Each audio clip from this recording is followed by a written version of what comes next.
السلام عليكم ورحمة الله وبركاته. أعوذ بالله من الشيطان الرجيم. بسم الله الرحمن الرحيم. صاد والقرآن ذي الذكر بل الذين كفروا في عزة وشقاق. আমরা সকলে আল্লাহর দরবারে একজোড়ে বলি আলহামদুলিল্লাহ। রব্বানা লাকাল হামদ হামদান কাসীরান তাইয়িবান মুবারাকান ফীহি। বিশ্বনবী মুহাম্মদ রাসূলুল্লাহ ছোট একটি দরুদ শরীফ পড়ি সাল্লাল্লাহু আলাইহি ওয়াসাল্লাম। সম্মানিত ভাইয়েরা, আমি আপনাদের সামনে এসেছি প্রিয় পাবনাবাসী। পাবনার সাথিয়া উপজেলার কালোগ্রাম জামে মসজিদের উন্নতি কল্পে পঞ্চম বার্ষিকী বিরাট ইসলামী জলসা 12 ডিসেম্বর 2025 শুক্রবার। আমি আপনাদের সামনে পবিত্র কোরআনের 38তম সূরা, কততম? 38, 3 ও 8, 38। এই সূরাটি প্রথম দুটি আয়াত আমি পড়ে শোনালাম। সম্মানিত ভাইয়েরা, আসুন আমরা কোরআন থেকে আলোচনা শুনতে চাই। এই সূরাটির একটা বিরাট ইতিহাস আছে, বুঝতে পারছেন? আবু তালেবের নাম শুনেছেন আপনারা? আবু তালেব বিশ্বনবীর নিজের চাচা। বিশ্বনবীর নিজের নাম কি? আবু তালেব। তিনি ছিলেন খাদেমে কাবা। আব্দুল মুত্তালিবের পরে আবু তালেবই হলো খাদেমে কাবা। এই মানুষটা ইসলাম কবুল করে নেন, কিন্তু বিশ্বনবী কর্মকাণ্ড, তার চরিত্র তার এত ভালো লাগলো যে তিনি বিশ্বনবীকে তার নিজের আশ্রয় রেখে দিলেন। সুবহানাল্লাহ বলবেন না? এবং পক্ষ অবলম্বন করলেন। বিশ্বনবী যেখানে যাচ্ছিলেন যদি প্রয়োজন মনে করতেন তিনি সাথেই যেতেন।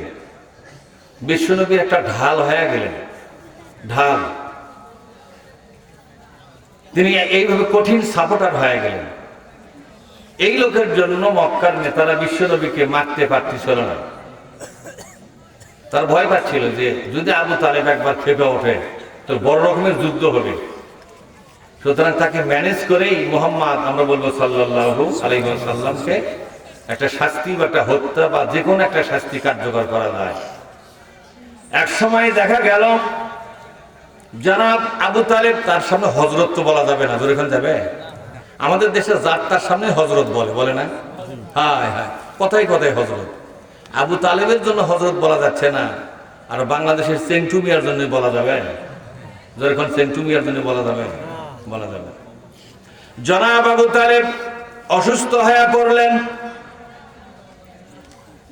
সৌদি আরবের বিভিন্ন এলাকার নেতা নেত্রী যারা ছিল তারা বুঝতে পারলো আবু তালেবকে দিয়া মুহাম্মাদের সাথে একটা আপোষ যদি করা যায় তাহলে আমাদের নেতৃত্ব টিকে থাকবে, আমাদের রাজনীতি টিকে থাকবে, আমাদের দল পার্টি টিকে থাকবে, আমাদের ক্ষমতার চেয়ারগুলো টিকে থাকবে।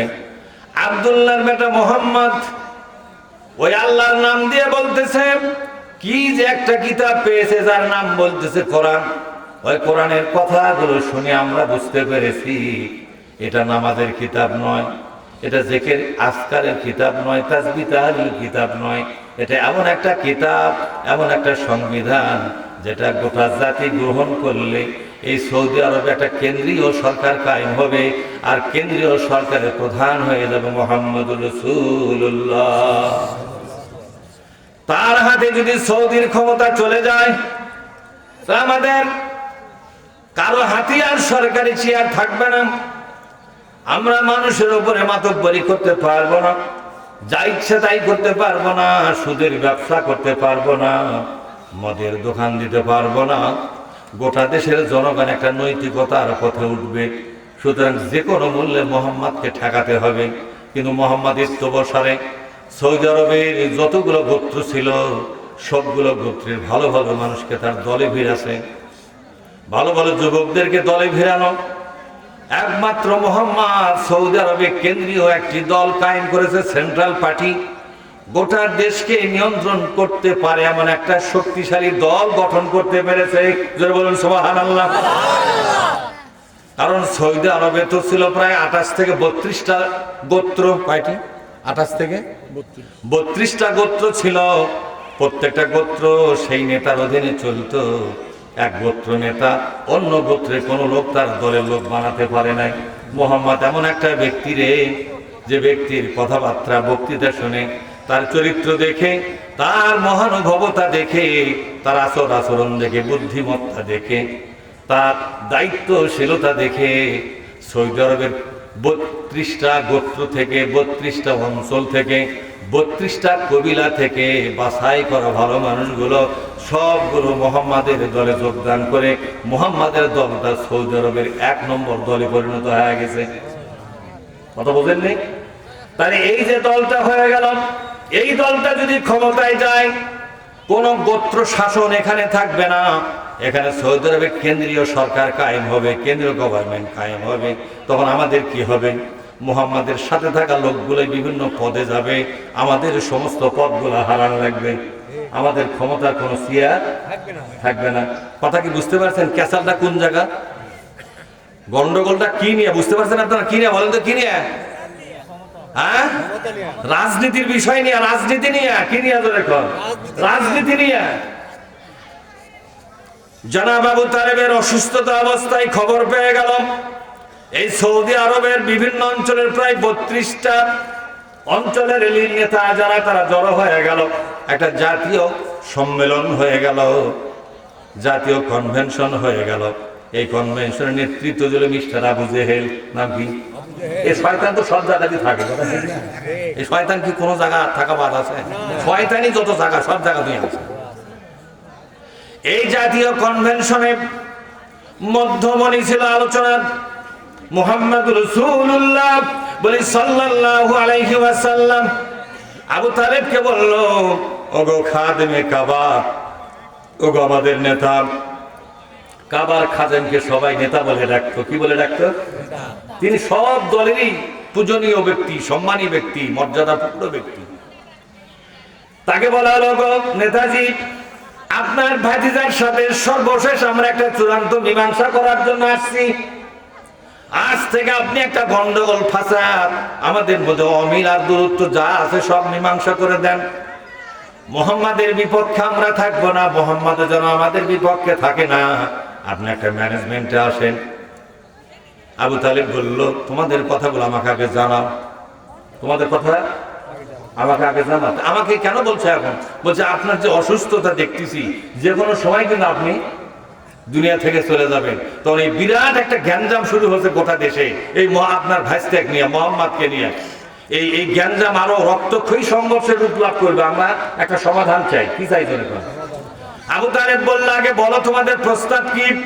তারা বলল, আপনার মোহাম্মদকে আপনি বলুন, আমরা বলবো সাল্লাল্লাহু আলাইহি ওয়াসাল্লাম। আপনি বলুন। কি বলবো আমি? আপনি বলুন আল্লাহর কাছ থেকে কি বিধান পাচ্ছি আমরা জানি না, ওগুলো আসলে আল্লাহর কাছ থেকে আসলো না, কিভাবে আসলো না জানি না। যেভাবে হোক হচ্ছে, সে নিজেকে নবী মনে করতেছে, করুক, আমাদের কোনো আপত্তি নাই। আপত্তি হলো, আমরা তো বিভিন্ন জায়গায় ধর্ম দেখেছি, বিভিন্ন ধর্ম উপাসনালয় দেখেছি, তারা বিভিন্ন উপাসনা করে, জেকেরে ফেকেরে থাকে, তাসবিহ করে, তারপরে তারা আপনার মুরাকাবা মুশাহাদা করে। মুরাকাবা ধ্যানমগ্ন হয় না? মানুষ ধ্যানমগ্ন হয় না? আমরা পীর সাহেবরা কি বলে? মুরাকাবা মুশাহাদা, ধ্যানমগ্ন হওয়া, মেডিটেশন, ধ্যানমগ্ন হওয়া। আমরা বিভিন্ন ধর্ম দেখেছি, ওই ধর্মের মধ্যে শুধু ধর্মের কিছু উপাসনার কথা দেখা যায়, শোনা যায়, কিন্তু ওই ধর্মগুলোর মধ্যে রাজনীতির কোনো কথা শোনা যায় না। কোন নেতার সমালোচনা নাই, অন্য ধর্মের সমালোচনা নাই, কিন্তু মুহাম্মদ এমন একটা ধর্ম প্রচার করতেছে যে ধর্মের মধ্যে রাজনীতির উপরে বহু বক্তব্য শোনা যায়। রাজনীতির নেতাদের বিরুদ্ধে বক্তব্য, রাজনীতির বিরুদ্ধে বক্তব্য, এরপরে এই দেশের বিভিন্ন ধর্ম উপাসনালয় নিয়ে তার বক্তব্য, নানা ধরনের বক্তব্য দিয়া গোটা দেশের জনগণকে মিথ্যার পথের পথিক প্রমাণ করতেছে। আর মুহাম্মদ নিজে একমাত্র সত্যের পথিক হিসাবে নিজেকে প্রমাণ করার চেষ্টা করতেছে। আমাদের বক্তব্য হলো মুহাম্মদকে শুধু উপাসনায় থাকতে বলেন, জিকির করবে, রোজা করবে, যা করবে করবে, আমাদের কোন রাজনীতির বিরুদ্ধে যেন কোনো কথা না বলে। কারণ সব দুনিয়ার সব ধর্মে রাজনীতি আর ধর্ম আলাদা, কিন্তু মুহাম্মাদের কথা শুনে মনে হচ্ছে রাজনীতি আর ধর্ম একই পথেই চলবে। রাজনীতির ধর্মকে আমরা একই পথে চলতে দেব না। আপনি ওকে থামান, আপনি ওকে থামান। এবার আবু তালেব আল্লাহ নবীকে ডাকলেন কাছে, ওগো ভাতিজা এদিকে আসো। এই যে দেখতে পাচ্ছ সৌদি আরবের সমস্ত অঞ্চলে নেতা নেত্রীরা হাজির হয়ে গেছে, তোমার সাথে একটা সমস্যা তৈরি হয়ে গেছে, এর সমস্যার স্থায়ী সমাধান চাই। তুমি তাদের এই প্রস্তাবগুলো আগে শোনো। তারা যদি প্রস্তাব যা দিয়েছে তা যদি তুমি মানতে পারো, আর কোনদিন তারা তোমার সঙ্গে দুশ্মনী করবে না। ওরা কাবা শরীফের সামনে ওয়াদা করে চলে যাবে, আমি যে কোনো সময় মারা যাবো রে মুহাম্মদ। আমরা বলবো সাল্লাল্লাহু আলাইহি ওয়াসাল্লাম। তখন তোমার পিঠ পাশ কে হবে, তোমার পক্ষে দাঁড়াবে কে, তোমার ঢাল হয়ে কে দাঁড়াবে? ঠিক না ঠিক যেরকম। আর তো কেউ নাই, আর তো কেউ নাই, একমাত্র আমি ছিলাম তোমার পক্ষে, তোমার সুখে দুঃখের সাথী ছিলাম, কে দাঁড়াবে তোমার পক্ষে? সুতরাং আপোষ করাটাই বেন ভালো হয়। আল্লাহ নবী বললেন চাচা আর কোনো প্রস্তাব? বলে না, আর প্রস্তাব নাই। এবার বিশ্বনবী তাদের কোনো কথার জবাব দিলেন না। বিশ্বনবী জানায়া দিলেন, চাচা যান, আমি এমন একটা কালেমার কথা, এমন একটা আদর্শের কথা, এমন একটা মতবাদের কথা, এমন একটা শাসন ব্যবস্থার কথা আমি তাদেরকে বলবো, যে শাসন ব্যবস্থা, যে আদর্শ, যে কালেমা সৌদি আরবের জনগণ যদি একটাবার গ্রহণ করে, একটাবার গ্রহণ করে, ওগো চাচা যান, এই যে নেতা নেত্রীরা আপনার কাছে যারা এসেছে, এরা সব সময় আরো বেশি মর্যাদা লাভ করবে। গোটা সৌদি সহ আশপাশ অঞ্চল আমাদের অধীনে থাকতে বাধ্য হবে, সবাই আমাদেরকে কর দিবে। আমরা আর এইভাবে যাযাবরী জীবন যাপন করা লাগবে না, সবাই সুখে থাকবো, সম্মানে থাকবো, নতুন একটা সমাজ, সোনালী সমাজ তৈরি হবে গো চাচা, যদি একটা বার কালেমাটা কবুল করে। এই কথা শোনার পরে তার চাচা বলার আগেই ওই সমস্ত নেতৃবৃন্দ একযোগে বলে উঠলো, ও মুহাম্মদ, তাহলে বলো বলো সেই কালেমাটা কি? আমরা সবাই শুনি, ওই কালেমা কবুল করলে যদি সৌদি আরবে সোনালী সৌদি তৈরি হয়, আমাদের নেতৃত্ব আরো বেশি পাকাপোক্ত হয়, দুনিয়ার মানুষ আমাদেরকে মানতে বাধ্য হবে। তাহলে তাড়াতাড়ি বলো সেই কালেমাটা কি? তিনি একবার খালি বলেছেন, লা ইলাহা ইল্লাল্লাহ। কালেমাটা কতটুকু বলেন তো? লা ইলাহা ইল্লাল্লাহ। মুহাম্মদ রাসূলুল্লাহ বলাই লাগেনি, তার আগে লাফে উঠছে তারা, ওই দরবার থেকে একবারে লাফে উঠেছে।